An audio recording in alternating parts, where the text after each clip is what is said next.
Bonjour Marie-Amélie Le Fur, merci beaucoup d'être avec nous sur le plateau de l'Ampli. On est ravis de vous accueillir. Bon, vous êtes la présidente du comité paralympique, ça on est nombreux à le savoir, et sportif français. Merci beaucoup. Pourquoi c'était important d'être avec nous aujourd'hui pour vous?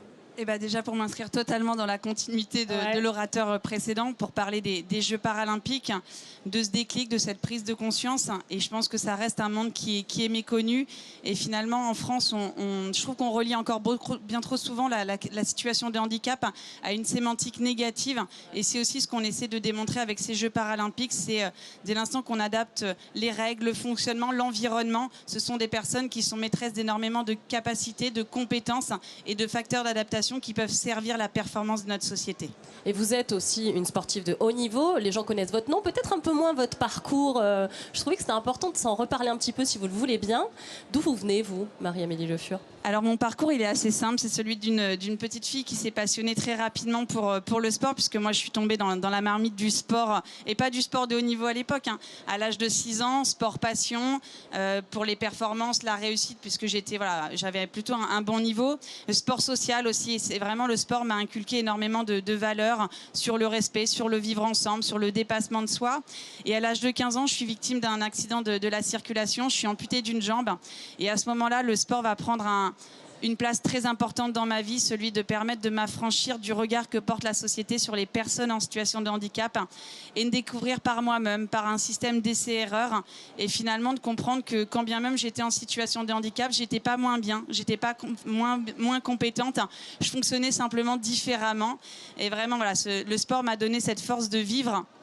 Et très rapidement, en fait, j'ai pris conscience que mon parcours de vie, il était différent des autres, parce que on m'avait tracé une voie, parce que j'ai toujours été portée par un écosystème très positif, et que la pratique du sport n'en a jamais été un non-sujet pour mon entourage et ma famille, ce qui n'est pas le cas malheureusement d'énormément de personnes en situation de handicap. Et c'est pour ça qu'au travers de mes titres, de mon parcours paralympique, puisque je suis triple championne paralympique, j'ai pris le porte-voix qui m'était donné pour défendre la place des personnes en situation de handicap au sein du secteur sportif. Ça s'est fait naturellement, cette transition de vivre sa propre expérience et d'avoir tout de suite envie de la partager, de la rendre utile? En fait, le déclic, il est venu avec le temps. Lors de mes deuxièmes Jeux paralympiques, à Londres en 2012, deviens championne paralympique. Ça a été un moment merveilleux de ma carrière sportive, parce que les Jeux de Londres étaient absolument fous, parce que les stades étaient pleins, parce que le public londonien nous encourageait. Et moi, ça m'a propulsée dans une dimension sociale totalement nouvelle, mais à la base très égoïste. J'avais réussi mon projet, celui de mon équipe, de mes coachs, d'être championne paralympique, c'est bien. Mais quand je me retournais derrière, je me disais, mais en fait, quelle utilité? À quoi ce titre paralympique il peut servir, si ce n'est à ton propre ego personnel? Et j'ai envie de le rendre utile pour la communauté que j'avais appris à découvrir, voilà, au-delà de ces 10 ans de handicap, une communauté absolument magnifique, avec des destins parfois brisés, parfois merveilleux, des familles, voilà, qui avaient traversé des difficultés. Et donc j'ai pris ce porte-voix qui m'était donné pour petit à petit m'investir dans le champ associatif, aller parler dans le système scolaire de la vie d'une personne en situation de handicap et de toutes les valeurs positives que ça peut valoriser. Et puis en 2018, je suis propulsée, on va dire comme ça, sur la scène nationale, puisque je prends la présidence du comité paralympique et sportif français dans une temporalité très singulière qui est celle des Jeux paralympiques de Paris.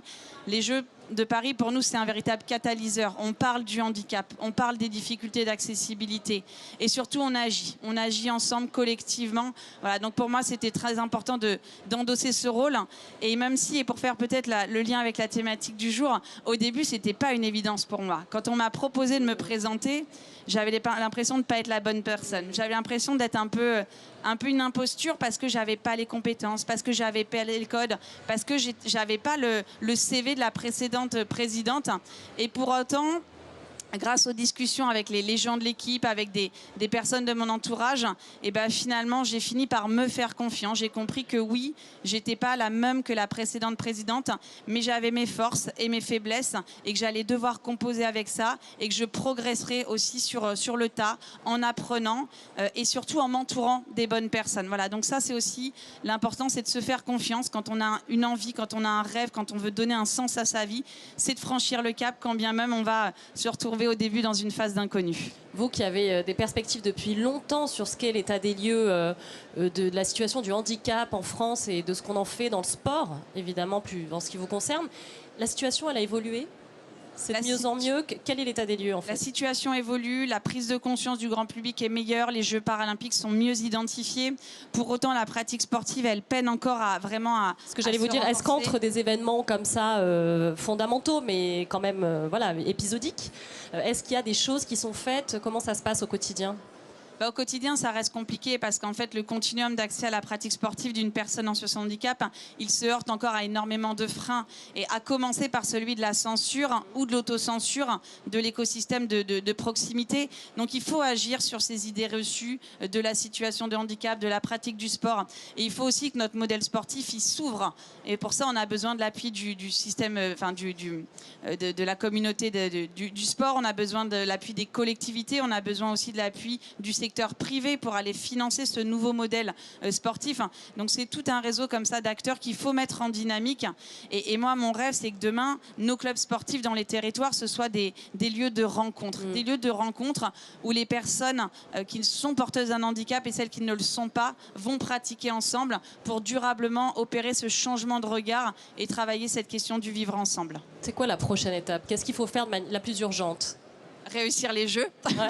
Donc déjà, c'est aller chercher des médailles. C'est avoir des stades qui sont pleins. La billetterie paralympique ouvre lundi prochain, le 9 octobre. Première arrivée, premier service. C'est beaucoup plus facile que les précédentes sessions de billetterie. Une billetterie accessible.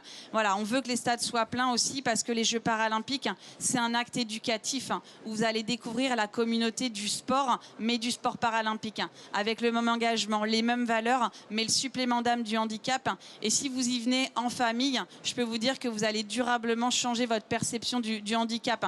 Et quand bien même vous avez l'impression de ne pas avoir des préjugés, des stéréotypes, le fait d'être comme ça, plongé au cœur des Jeux paralympiques, c'est une prise de conscience absolument extraordinaire. Et moi, j'invite vraiment tous les Français à le vivre. Et ça, ce sera un des marqueurs de réussite, vraiment pour poser les bases d'une société durable qui est plus inclusive et qui peut passer par ce levier du sport. Merci. Je crois que là, si vous n'allez pas voir ces Jeux paralympiques, c'est qu'il y a un problème. Merci beaucoup, Marie-Amélie Le Fur. Merci à vous. Dernière petite question, peut-être, parce que j'imagine que dans votre parcours, la fierté, elle revêt mille et une histoires. Comme vous le disiez, celle des autres, la vôtre, votre mission.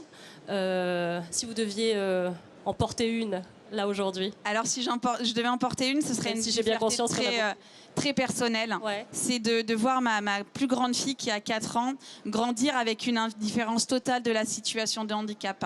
Parce que depuis son plus jeune âge, elle le vit, on lui en parle, on lui permet de vivre aussi des moments sportifs où elle voit le handicap totalement différemment. Et de la voir comme ça, en fait, vivre des situations de handicap et que ce soit un non-sujet pour elle, me dit que voilà, on a encore beaucoup de choses à faire pour notre jeunesse. Ça passe par des choses très simples, mais déjà libérer la parole et favoriser la rencontre. Merci beaucoup, vous pouvez l'applaudir. Merci d'avoir été avec nous.